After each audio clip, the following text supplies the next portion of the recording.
muretse mujyane ku mazi mwifatira ku mazi.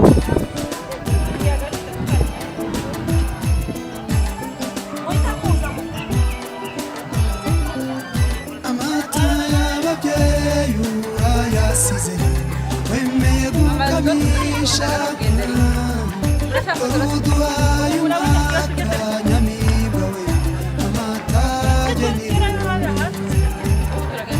wakuze uteteshwa n'abakurya ukundwa n'indahemuka basaza bawe urabe hose nyamibwa tuzahora tugusura urabeho nyamibwa ikeye we wamwiza uduteye irungu yaba yazana ninde ugukuye mu rungano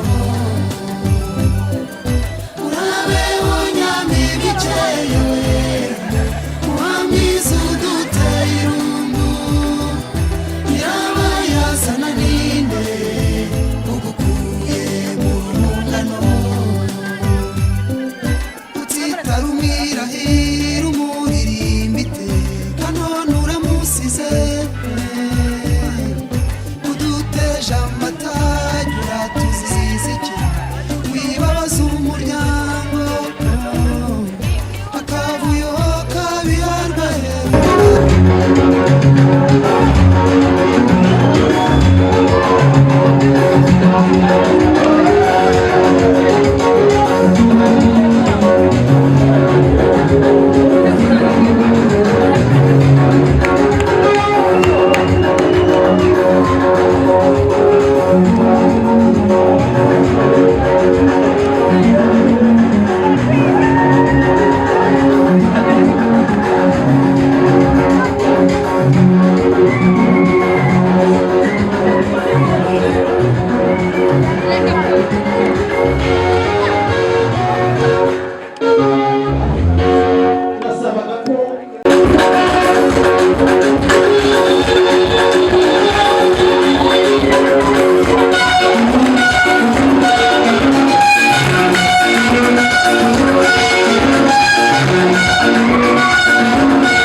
soreza aho ariko reka mbasabe turabakiriye mu nzu y'Imana kandi Imana ibahumugisha mwicare Imana idumugisha amen haleluya dufite abaturanyi ba hano Karangazi basengera mu matorero atandukanye n'abasengera hano mwese turabakiriye abitorero nabo mu yandi matorero turabakiriye mu nzu y'Imana kandi Imana ibahumugisha amen dufite abashumba bona sabaga ko bahaguruka abashumba bari muri twe uretse iyi timu yavuye Kigali abashumba bari muri twe muhaguruke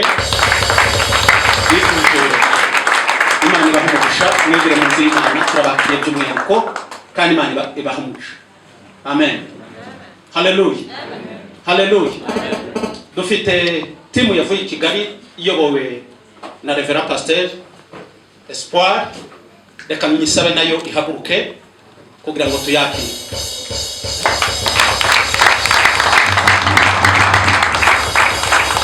iyi timu yaherekeje mushumba na madame kugira ngo baze kudufasha gusezeranya ubu bukwe amen nicyo cyabazinduye nta kindi mu nzu y'Imana turabakiriye Imana ibahumugisha karibu cyane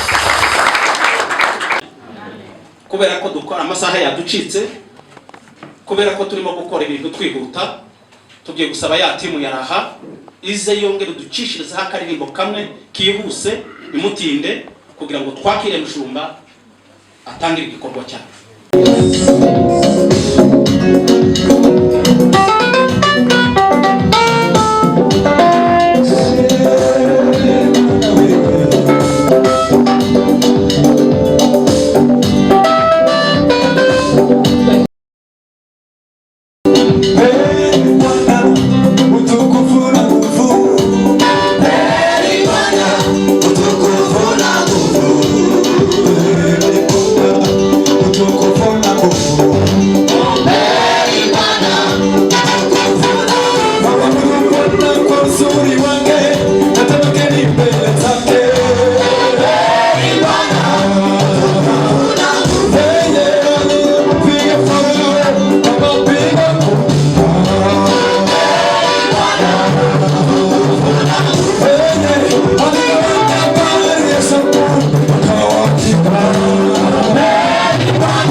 tugeze hano ni ubukwe kandi kiranga ubukwe n'umunezero. Nabonye urimo avuga ngo haleluya, nkabona abantu baratuje ntabwo bashubije. Noneho ndibaza, mwaje kureba ubukwe cyangwa mwaje mu bukwe? Mwaje kureba ubukwe? Ntimurabona ubukwe? Kuva mu ntimurabona ubukwe buryo aribwo mwaje kureba? Atakushe Yesu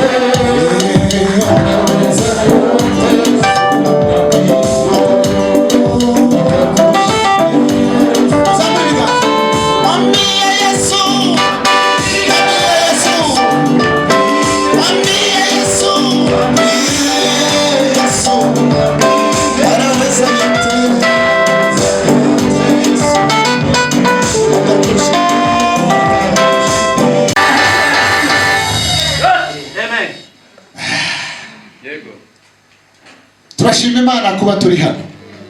Turashima Imana yatanze uyu mwanya kugira ngo duhurire ahantu. Bababwiye amazina yanjye nitwa Reverend Pasteur Serugo Espoir, ndi umushumba muri Calvary, ndi umuyobozi wa Calvary mu Rwanda cyangwa se representant legal mu Rwanda. Yes, nkaba n'umuyobozi wungirije wa Calvary ku rwego rw'isi. Kubera yuko murabizi ko turi mu iyerekwa rya Apostle Sebagabo Christophe. Niwe apostle wacu, niwe visionnaire, ni nawe muyobozi w'ikirenga mukuru wa Calvary. Semenya amena. Niwe ngewe twazanye na madame yabasuhuza, niyo ncumbikiye. Niyo banyiri urugo. Niyo banyiri urugo. Abanyiri urugo. Buriya nuko utaganira na rwumbugu uzabasanga ibi nyine byageze kubera nyine bo. Kubera tuvuge ngo haleluya. Turi hano turi kumwe na delegation nini y'abayobozi batandukanye, ariko munyemere mbabwire ko uyu mugabo uyoboye urusengero rwa hano ari we vice representant wacu. Amen. Ni vice representant wacu mu Rwanda, Pastor Dieudonné. Turishimye kuba twaje kumusura. Ntabwo ari uko twabitekerezaga, twifuzaga kuza ariko cyumweru tukabikora byose tugaterana n'abakristo. Ntibyakunda bihurana na Pasika ejo, tuza guhitamo rero ko twabikora kwa gatandatu kugira ngo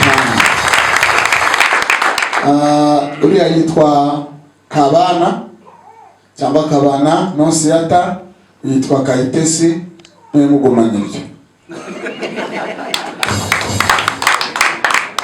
Irindi bari mwitiye Kampala bisa nkaho rigoye.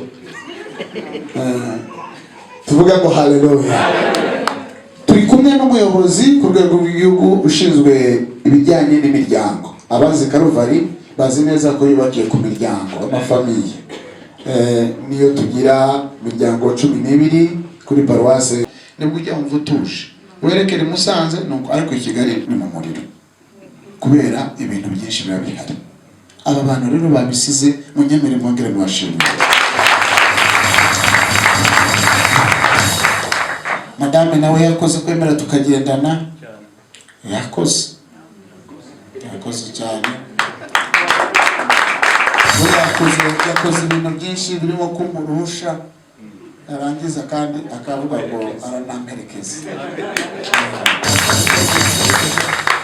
Ukora muyigize gute?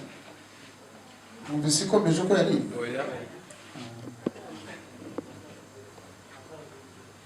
Haleluya. Nishimiye guhura namwe mwese abagize itorero rya Calvary Karangazi. Twumve. Haleluya. Banzi ngiyi yirushaho gato. Narivuze ngo ndabashimiye mushumba ndetse nabo mushumbye mwese kutwakira ku ikaze mwaduhaye kugira ngo tubane muri ubu bukwe.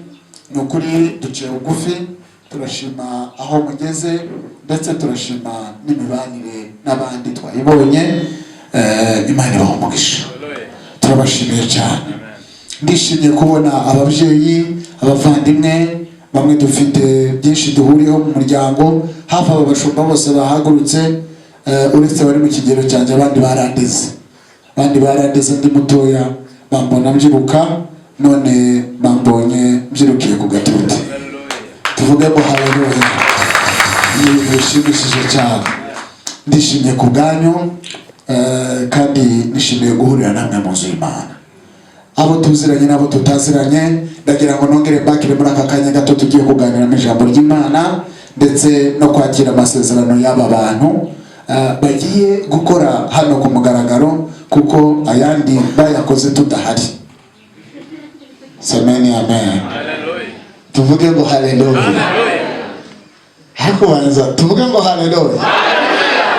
Twongere haleluya. Twongere kandi haleluya.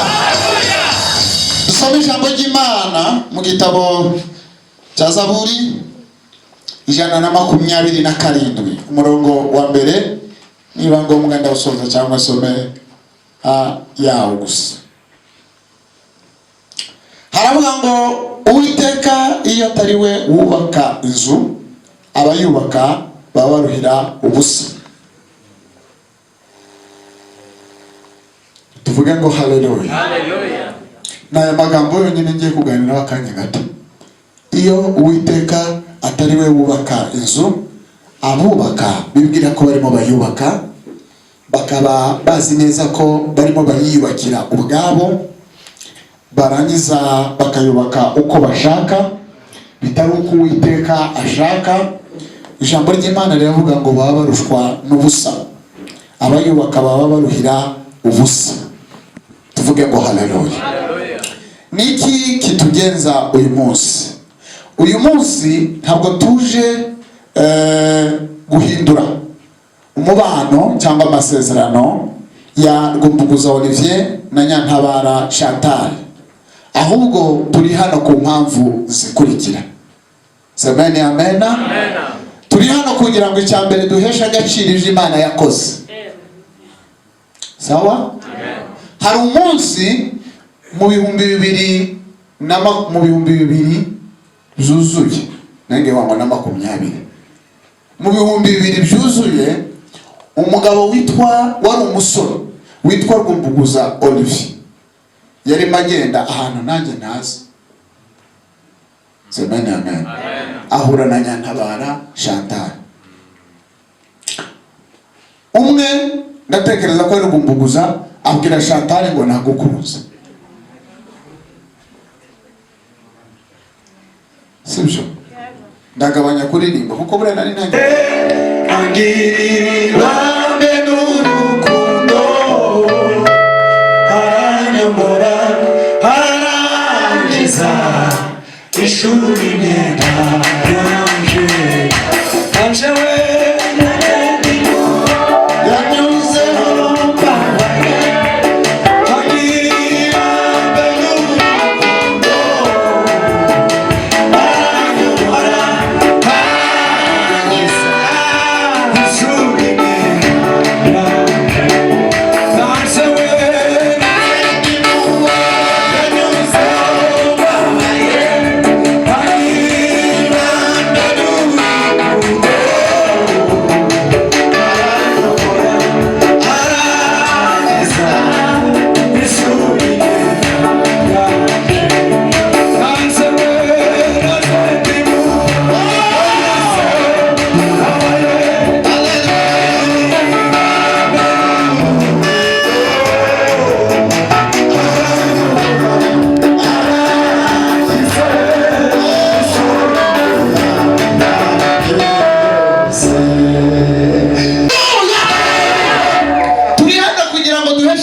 Imana yakoze.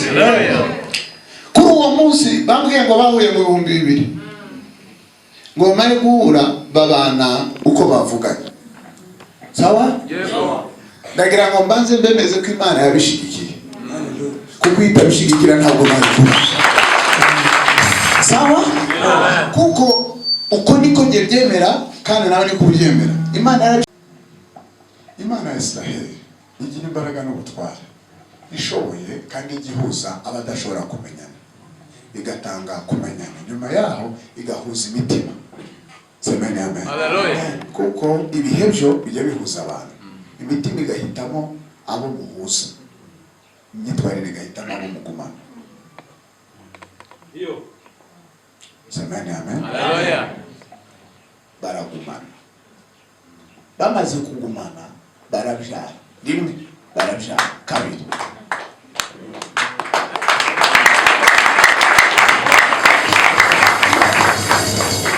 sasa inama nje nabagira mwari umwana wa mbere kugeza ku mwana wa karindwi, kubera yuko ibi turabivuga kubera ko tuzi ko hari abashakanye batarinze babyara, baratandukana gusa bataranabyara, bitatewe n'ubutinde bwo kubyara, ahubwo gusa byatewe n'ubutinde bwo kwihangana.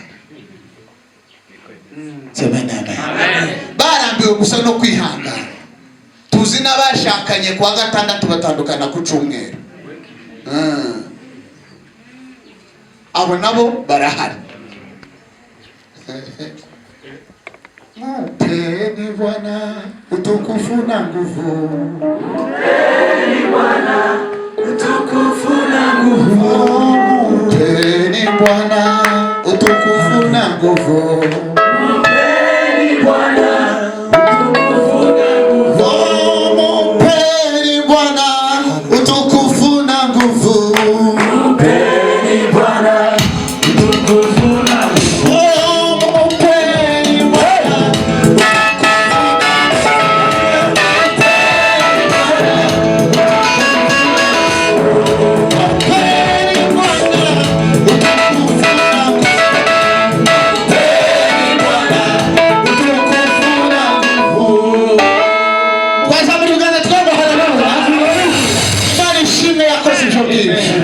Imana ishimwe ko abo bana bahari, Imana ishimwe ko nabo bagihari. Semeni amen. Ubwo buzima burakomeza kugeza ejo bundi kugira ngo nihunde umukozi w'Imana biba ngombwa ko torama agirwa umu-elder.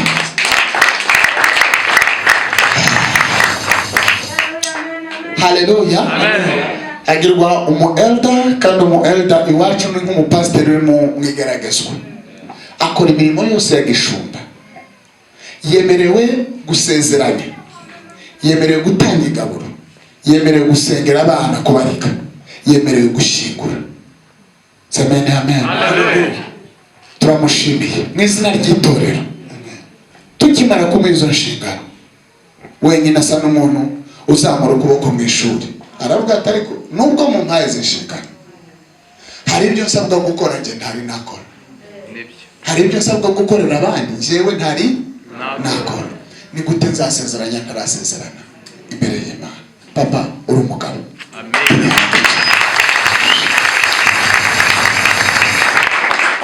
Tuvuge ngo haleluya. Kubera ko ibyo bindi byose byari byarakozwe kandi bigenda neza, ariko iyi ntambwe yo kugira ngo aze imbere y'abashumba nkaho bamurambikeho ibiganza ntabwo yigeze ikorwa. Tuvuge ngo haleluya. Ingo ubu natangiye ganenda gusoza. Ingo ubu zifite ibibazo byinshi. Divorce yamaze kuba ikintu gisanzwe.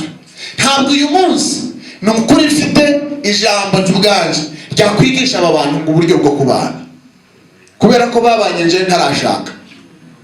Sawa? Kandi babana neza, birumvikana. Bamaze kubana neza, Imana ibahana umugisha barabyara. Sawa? Amen.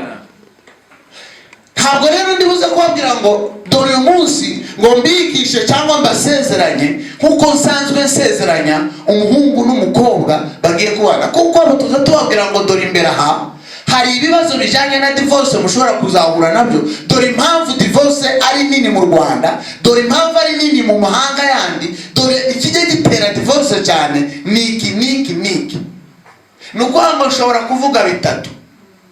Sawa? Amen. Chantal na Olivier bakambwira ibindi birindwi. Kubera yuko babinyuzemo. Yego. Sibyo? Babinyuzemo. Ahubwo munyemerere gusa mvuge gatoya ku kintu kijanye n'inyungu zo gusezerana. Tuvugize muri aya magambo kugira ngo muze kubyumva. Ndagira ngo mbabwire ko nta rugo rusa n'urundi. Buri rugo rwose rurisa. Buri rugo rwose n'umwihariko. Muteze kuzigera ugira urugo mu Rwanda, ariko sinzagira urugo mu Rwanda. Kandi nta nikigaragaza ko Rwanda ari rwo rwiza. Ariko nawe ntacyo washingiraho uvuga ko Rwanda rwo. Nta kibazo. Kuko urugo ruri unique ni nako umugisha uri unique. Umuntu wese aragomba kubona umugisha arambikwaho, yawurambikwaho akabona kugira wa mugisha we. Aturuka iriba rinyota twahabereye amazi meza amazi y'ubugingo. Tunakomera mukabashimira. Bubahirije amasezerano bagiranye hagati yabo, kandi ayo ngayo niyo yarakomeye. Ariko uyu munsi baragomba kugira amasezerano hagati y'aba bantu, ariko kandi no ku Mana. N'imbere y'Imana, n'imbere y'abakozi babisigiwe. Nibyo twasigiwe twe kugira ngo dusabe umugisha, ntitujya dutanga, ahubwo dusaba umugisha. Kandi ubwo bubasha twarabuhawe bwo gusaba urubyaro rugatangwa, bwo gusaba umugisha wo kubyara abana bazima bafite umutwe, ndetse n'indi migisha yose. Ndaza kubabwira ingero zimwe na zimwe zabayeho. Tuvuge ngo haleluya. Mu gihe abantu basubira mu masezerano, ni umwanya mwiza wo gutekereza ibitaragenze neza, mukabirenga. Sawa? Uko abantu bazi rwumbuguza ko aravuga niki kitaba cyaragenze neza. Uko wasanga ivuga ubutumwa ryo ryarabangamiye wenda umugore.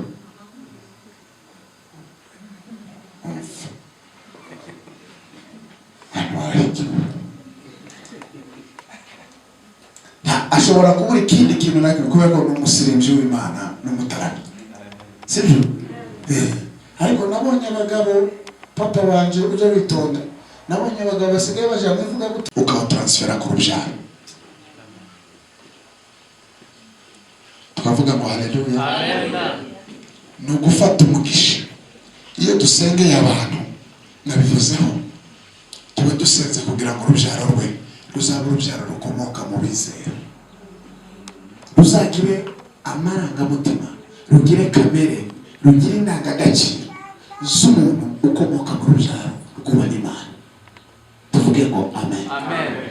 Buriya abanyarwandakazi, inshuti z'u Rwanda, namwe muteraniye hano, ibibazo byinshi dufite bigira n'isano n'ibyo ababyeyi bakoze. Muteze amatwi? Okay. Ibibazo byinshi abantu bafite bigira n'isano n'icyo ababyeyi bakoze. Kandi iyo mvuga ababyeyi ndahera kure. Haleluya. Muri Bibiliya ngira ngo ni na 18 twagize igihe kinini cyo gusenga. Kandi muri icyo gihe twarimo dusenga, hari umusaza wari wampaye icyifuzo, nanjye ngira mushumba aposo, icyo gihe ari mushumba, yari umupasiteri gusa. Turasenga. Ikibazo yari afite cyane igihe yari afite abana 3 yabyaye. Nyuma yo kubabyara, uwa mbere arashakwa arasenya. Muranyumva? Uwa kabiri arashaka nyuma y'igihe arasenya. Uwa gatatu arashaka arasenya. Muramurikiye? Amaze gusenya wa gatatu, ndetse akazamo n'ibindi byinshi n'izindi ngorane nyinshi, yigira inama yo gusenga. Ndamufasha siko narishoboye ariko mupasa ujya werekwa sawa. Aposa aramusengera, turasenga namuza, tuvuge ngo haleluya, tuvuge ngo haleluya, twongere haleluya, ndimo ndavuga Imana ishobora byose, tuvuge ngo haleluya. Imana uwo munsi iratubwira ngo uyu ni umuvumo, kandi ni umuvumo uturuka ku kuba uyu mugabo n'umugore we batarigeze baca imbere y'itorero ngo basezerane. Murakurikiye? Nta kindi cyaha Imana yatubwiye bakoze, ntacyo Imana we icyo wavuze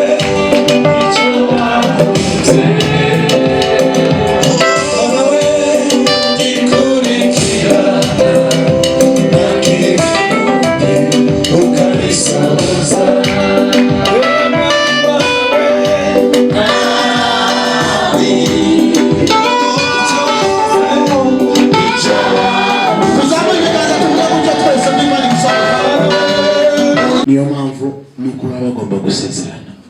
Sawa? Icyo nicyo cyakuri cya mbere gakumutwereka none natwe turamuzi. Kandi natwe umuryango turahari. Turahamya ko ari nguyu twamuhaye icyo gihe. Si byo se?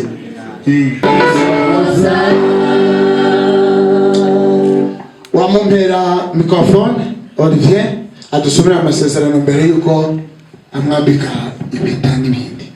24 jewe Rwumbuguza Olivier nguhisemo wowe Nyantabara Chantal mbere umugore w'isezerano imbere y'Imana n'imbere y'itorero ryayo.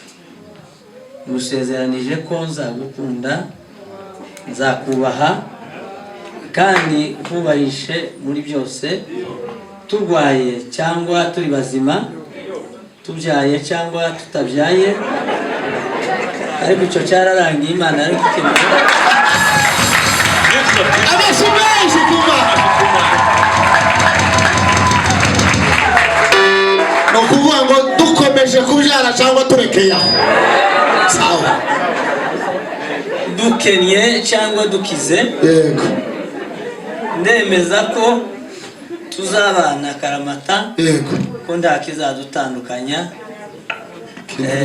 kinturuseho Imana ifashe gusohoza iyi ndahiro. Amen. ngaho mwaka mumaranye se ngaho Nyagatare itariki 30 z'ukwa gatatu 2024. Jewe Nyantabara Chantal nguhisemo we Rwumbuguza Olivier ngo umbere umugabo w'isezerano imbere y'Imana n'imbere y'itorero ryayo. Ngusezeranije ko nzagukunda, nzakubaha kandi nkubahishe muri byose, turwaye cyangwa turi bazima, tubyaye cyangwa tutabyaye, dukenye cyangwa dukize, ndemeza ko tuzabana akaramata, ko nta kizadutandukanya kindurutseho. Imana imfashe gusohoza iyi ndahiro.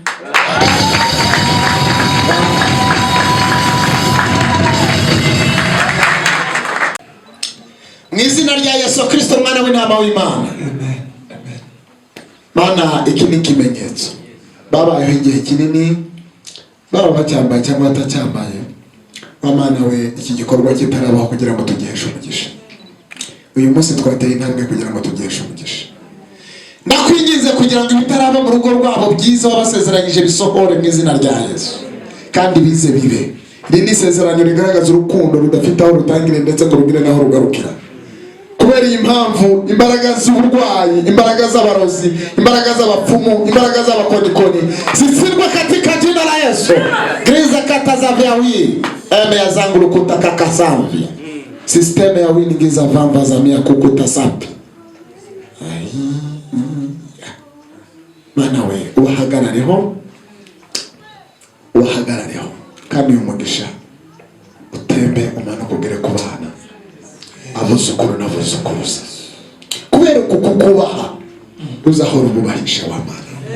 Senga izi mpeta kugira ngo kibere ikimenyetso buri umwe wese uko arurebye aza yibuka uyu munsi, yibuke ndetse n'imyaka yindi 24 bamaranye, kugira ngo urukundo rwabo rukomeze rwongere kuzageza ubwo uzagaruka gutwara itorero.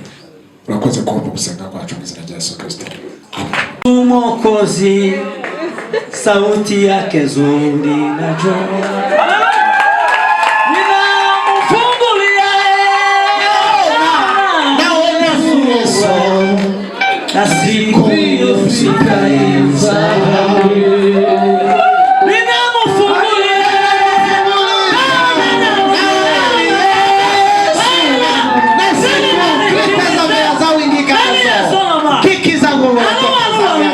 Amia zavi ya gurukota zawi Kristo kanda zangi ya ngorokota zawi. Sawa. Amen.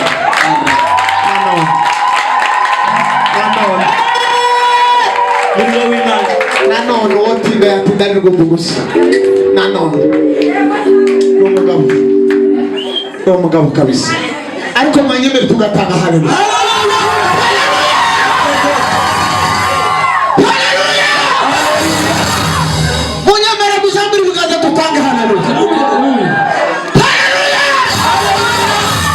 Gerageza mama we, gerageza.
Munyemerere babereke aho musinya hano mbere yuko tubasengera.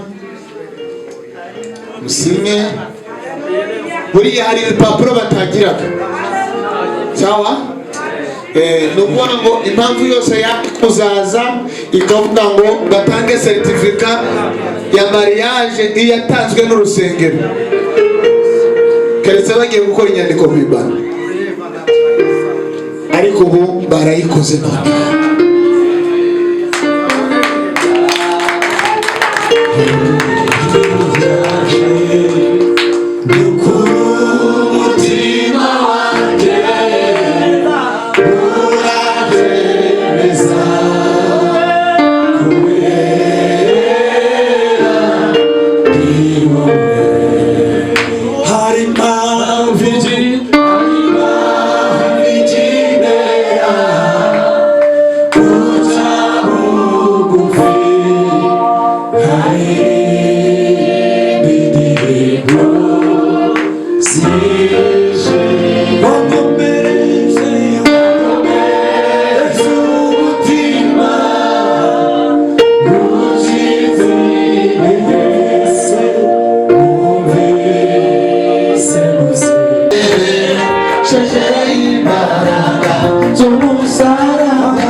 Reka sabe Pastor Leonard.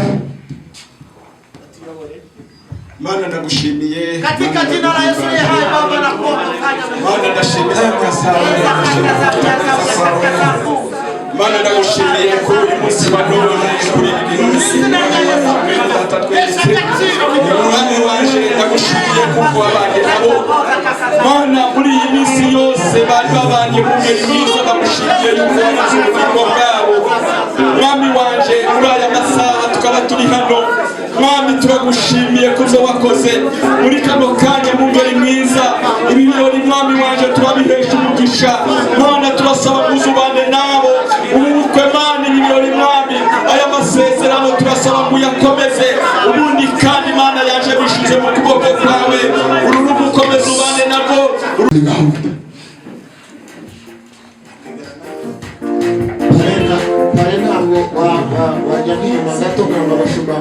Jewe Reverend Pasteur Sergo Espoir mu bubasha mpabwa n'Imana yampamagaye ndetse n'itorero mpagarariye Calvary Wide Fellowship Ministries ndahamiriza abantu bari hano mbere yanyu n'imbere y'Imana isumba byose ko kuri uyu munsi kuri tariki ya 30 z'ukwezi kwa gatatu 2024 ko Gumbuguza Olivier ari umugabo wa Nyantabara Chantal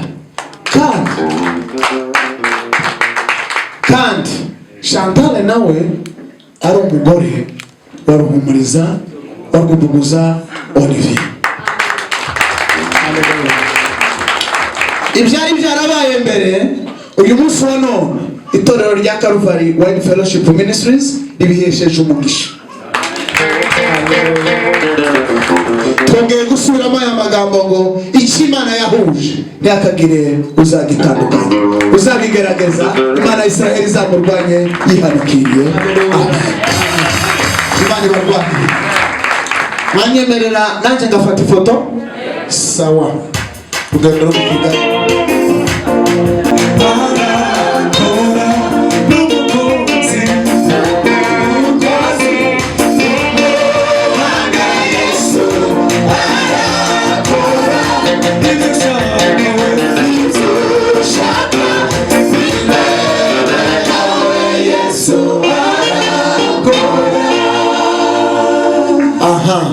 mwanyemerera ngasaba Diacre Ndabunguye Bernard kugira ngo bagezeho certificat y'itorero.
ndashaka kubabwira ko abashaka gutura kuri telefone ntituragira momo ni Yesu abamuke mete kumwongera amashini y'ububazi.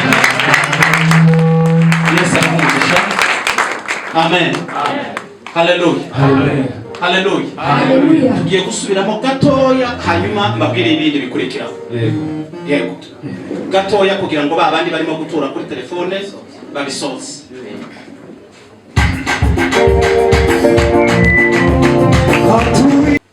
Nukuvuga ngo abashumba nibo basohoka mbere hanyuma abageni babakurikire n'ababaherekeje. Barajya kwifotoza gatoya mu kanya mugaruke umuryango bakire. Yesu abahugisha. Nuko gahunda ziteganijwe. Mureke dusenge Imana. Uwiteka mwami nyir'ijuru, so umwami wacu Yesu Kristo, uri Imana ikomeye. Uri Imana ikomeza isezerano abayubaha, abayikunda, abayikorera, abayishaka kandi bakayishakana umwete. Izina ryawe reka rihabwe icyubahiro. Umwanditsi yabivuze neza aravuga ngo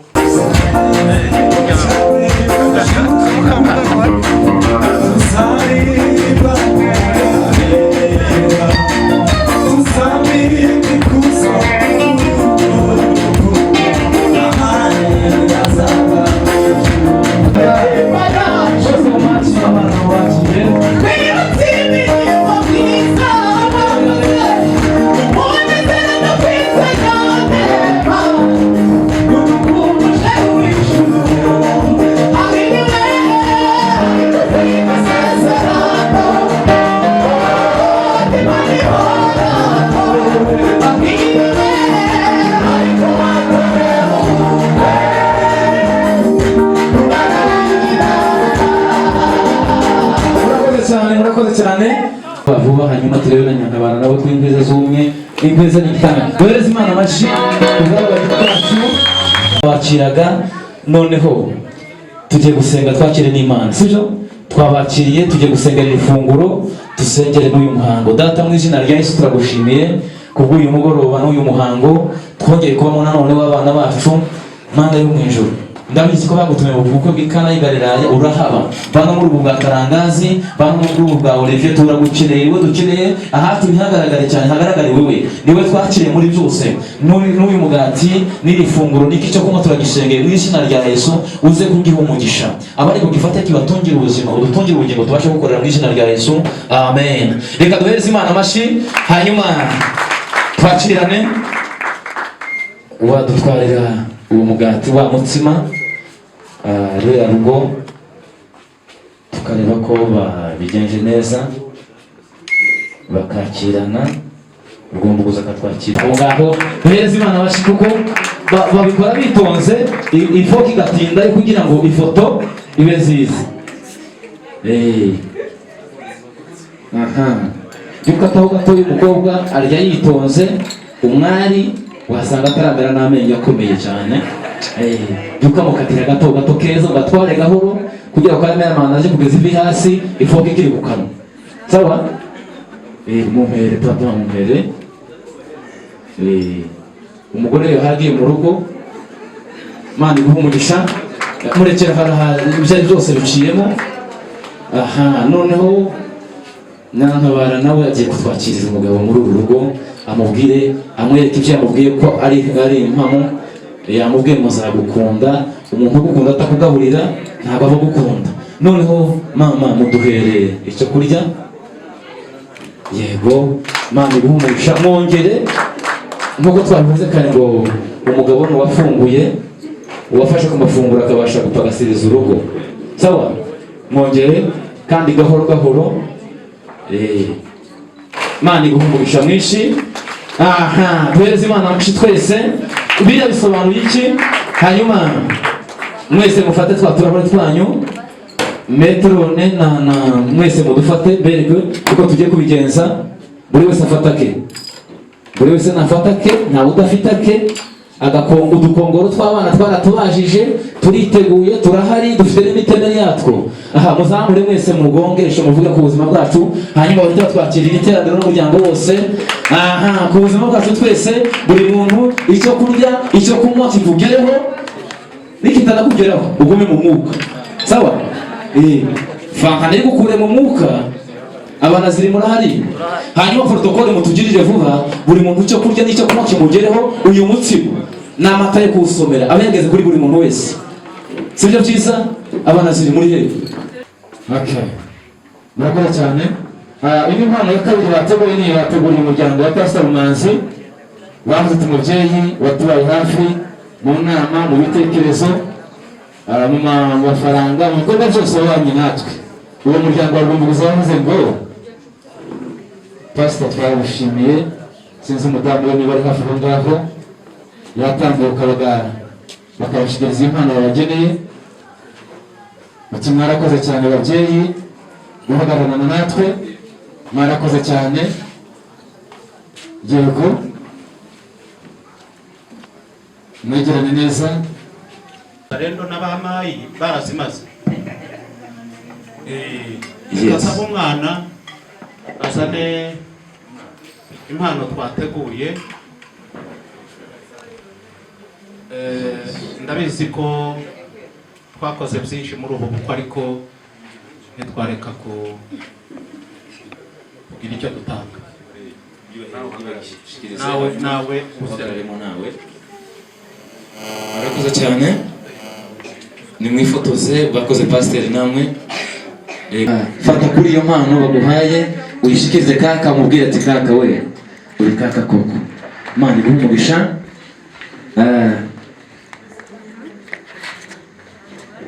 Amanywa nijoro, muzuba mu mvura, hari uwo bita best man, cyangwa mu kindi kifaransa bamwita nuko nyine best man. Uti nawe ntitwigeze tukwibagirwa mu bantu batugiriye neza, nawe urimo.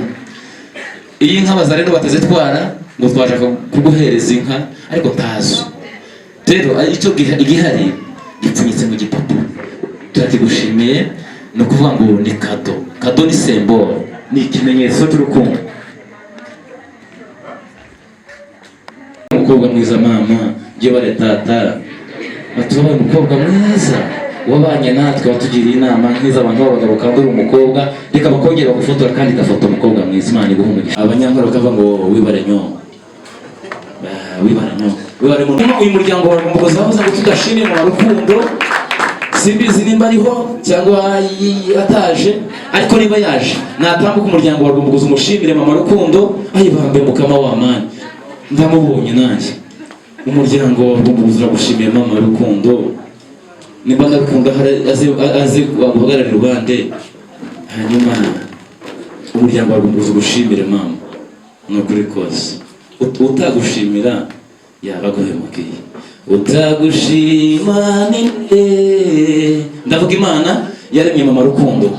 Utagushima nuwahehe, utagushima yabahe. Mu muryango we bavuze ngo twarabashimiye by'ukuri. Murabizi namwe Muyomba ni umuntu udasanzwe. Ati museye wakoze neza, wabanye natwe. Yahagaze na Muyomba wundi mutoya, nuko nguko. Ati twarabashimiye, mwatugiriye neza, mwatubaye hafi muri uru rugendo rw'ubukwe. Ntitwareka kubashimira. Imana yo mu ijuru ibahereze umugisha. Turabashimiye cyane.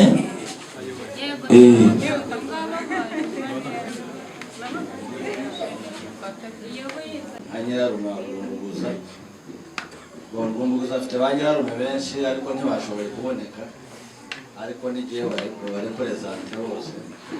Ubwo mfite message bantumye kugira ngo nze kwitanga muri bino birori bya Rwumbuguza. Rero twaganiriye n'abavandimwe, bambwira ko Rwumbuguza nama